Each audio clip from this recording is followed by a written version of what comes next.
संगीत सुधाकर बालकृष्ण दासंकर कालजयी कविता आहा मो जीवन धन पखाल कंसा तो बिहुने सजनी गो उड़िला हंसा। ए गीत घरे घरे परिचित, आपण माने समस्ते जानिचंती।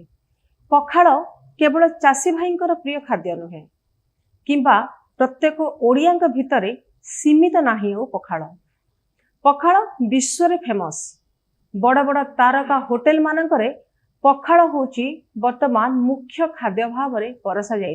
तेबे ए जो पखाल को लेकिन जितेबाला अनेक गवेषणा चली, काली आमे गोटे स्टोरी करिथिलु जे एम्स हॉस्पिटल रे पखाल उपरे गवेषणा करा जाइछि। एपर्यंत तार गवेषणा कार्य चली सरी नाही।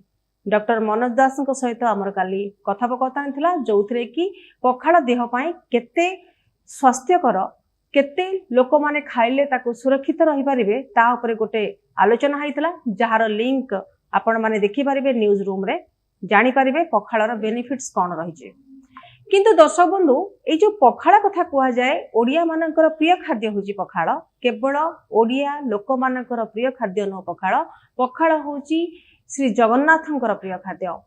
पखाळ को केवल ओडिया माने खाइ न थांदी, किंबा जो टूरिस्ट आसंती ओडिसा को जे सेमानक मुहरे गोटे कथा थाए, ओडिसा जदि जीवु जगन्नाथ दर्शन करिवु, पखाळ भात खाइबु। किंतु जगन्नाथंकर जे प्रिय खाद्य पखाळ ता हुई तो आपण माने जान नथिबे।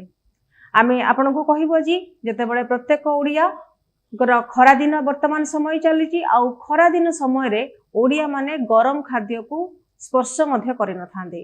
घरे घरे समस्ते पखाळ खाइ थांदे। अधिकांश लोक खरा दिन रे केवल दिन बेले नुहे रात्रि बेले मध्य पखाळ खाइ थांदे। किंतु महाप्रभु केते बेले पखाळ खाइ थांदे से संपर्क रे आपण जानिचंती कि महाप्रभु संध्या बेले तांको पखाळ भोग लगा जाई थाए। जदि आपण माने देखिबे महाप्रभुंकर श्री गुंडीचा दिन थारु नीलाद्री विजय पर्यंत पखाळ खाइ न थांती, किंतु बाकी दिन रे श्री जगन्नाथ पखाळर मजा नै थांती। प्रचंड खरा दायरु तापरु रक्षा करिया पई चाप खेल पई बाहरंती मदन मोहन। आउ एई अवसर रे चंदन यात्रा अवसर रे दही पखाळ मणही करी मदन मोहन चाप खेलिबा पई बाहरंती महाप्रभु। महाप्रभुंक पाखरे टंक तोराणी मध्य थाए, जहा कि टंक तोराणी हेल्थ पई बहुत बेनिफिट। दर्शक बंधु, आज आमे आपनकु पखाळ संपर्क रे कहबो केते प्रकार पखाळ ओडिसा रे अछि, आ केते प्रकार पखाळ ओडिसा रे लोक माने एन्जॉय करंती, उपभोग करंती। ता संगे संगे सेई पखाळ महाप्रभु जगन्नाथ मध्य खाइ थांदे। पखाळ भितरे जे अनेक किछि पखाळ थाए, छुंक पखाळ, बासी पखाळ, घिओ पखाळ, चुपुड़ा पखाळ, पानी पखाळ, टभा पखाळ, एमती अनेक किछि पखाळ थाए। तेबे जदि आमे आज आपनको कहबो पखाळ ए सब पखाळ किपरि बना जाय थाए, आउ महाप्रभु ए सब पखाळ किपरि खाइ थांदे। बासी पखाळ जोटा कि साधारणतः लोक माने खाइ थांदी, ओडिया लोक खाइ थांदी।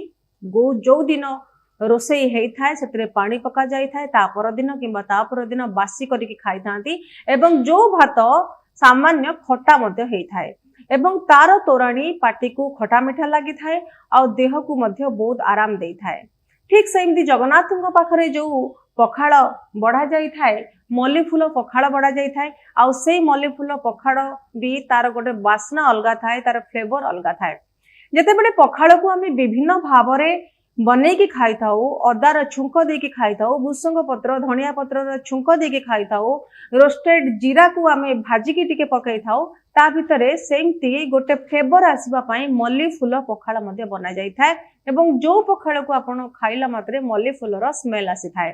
सुबासित पखाळ, जो सुबासित पखाळ बना जाई थाए, से पखाळ एइथि पई सुबासित थाए कारण सेतिरे अदा छेचा पड़ी थाए, जीरा को भजा हेकी पड़ी थाए, जा फल रे कि तार सुगंध अलगा प्रकार थिबारु ताकु सुबासित पखाळ कुआ जाय। आ सेई सुबासित पखाळ श्री जगन्नाथ मध्य खाइ थांती। ता परवर्ती समय आसीबा चुपुड़ा पखाळ। एवं एई जो चुपुड़ा पखाळ भात जेतेबेले रोसई करा जाय थाए, तोराणी मिसा जाय थाए, से को चिपुड़ा जाय थाए। चिपुड़ा जाय कि ताकु मध्य समान भावरे अदा जीरा पकाई कि निजर मन मुताबक लेंबू पकाई कि ताकु मध्य परसा जाय थाए, जहा को आमे चुपुड़ा पखाळ कहंती। एवं जो चुपुड़ा पखाळ चुपुड़ा जायथिबारु पानी रु भात को अलगा करी चुपुड़ा जायथिबारु ताकु आमे चुपुड़ा पखाळ कहिथाउ। जगन्नाथंकर प्रिय पखाळ होची घिओ पखाळ। जेतेबेले जगन्नाथ खाइ थांती सेतेबेले पखाळ रे घिओ मध्ये पड़ी थाए।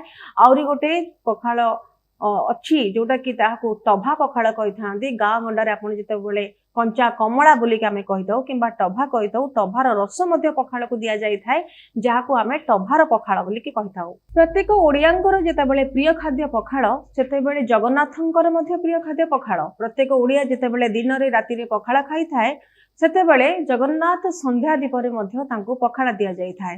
केतेबेले तांको पखाड़ रे घिओ बासु थाए तो केतेबेले तांको पखाड़ रे टभार फ्लेवर थाए आउ केतेबेले तांको पखाड़ रे जीरार भजा गुंड रही थाए तो केतेबेले लेंबू पत्रर बासना रे मध्य तांको पखाड़ सुबासित होई थाए। दर्शक बंधु प्रत्येक ओडियांकर जेतेबेले प्रिय खाद्य पखाड़ सेही समय महाप्रभु जगन्नाथंकर मध्य प्रिय खाद्य पखाड़ एवं जहाँ को नहीं अनेक गवेषणा चली जहाँ को नहीं अनेक आलोचना चली एवं जहाँ भी विश्व स्तर रे वर्तमान गोटे परिचित हो सारी। जेतेबेले दिन थिला पखाड़ को गरीबंकर खाद्य बोली कहा जाउथला चाषींकर खाद्य बोली कहा जाउथला आउ एई पखाड़ को खाइबा पई आम ओडिया लोक माने अनेक कुंठाबोध करुथले। पखाड़ खाइले तांकर सम्मान हानि होउथला।